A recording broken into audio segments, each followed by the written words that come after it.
Hello, I'm Marie Walton-Mahon, the founder of Progressing Ballet Technique, and it gives me great pleasure to introduce Debra Crookshanks.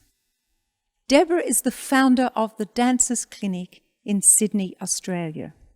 She is a prominent physiotherapist for dancers and performing artists.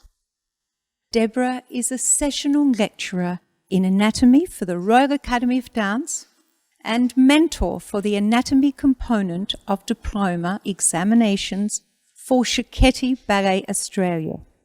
We are privileged to involve Debra's expertise in the Progressing Ballet Technique program. We share a common bond and passion for safe dance training, and today we would invite you to listen to some valuable information on the subject of hypermobility.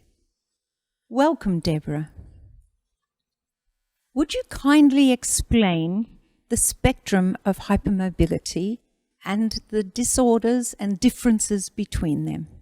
Thank you, Marie. Yep, joint hypermobility is considered to exist on a spectrum, and at the very left-hand side of the spectrum are those students with joint hypermobility and no symptoms. So they may have one or two joints that demonstrate some hypermobility, but it's pain-free, they're asymptomatic. As we move to the right of that spectrum, we start to see some more manifestations come in, some secondary musculoskeletal manifestations of their hypermobility. For example, pain, some trauma to the joint. They might start to have a little bit of degeneration or deterioration of the bony surfaces, which long-term may well result in some early osteoarthritis in worst-case scenario. So that's termed hypermobility spectrum disorders. So we've gone from just joint hypermobility through to the hypermobility spectrum disorders. Then we move to the far right of the scale, where we start to look at inherited or heritable disorders of the soft connective tissue. So the soft connective tissue is considered joint capsule, ligaments, tendons.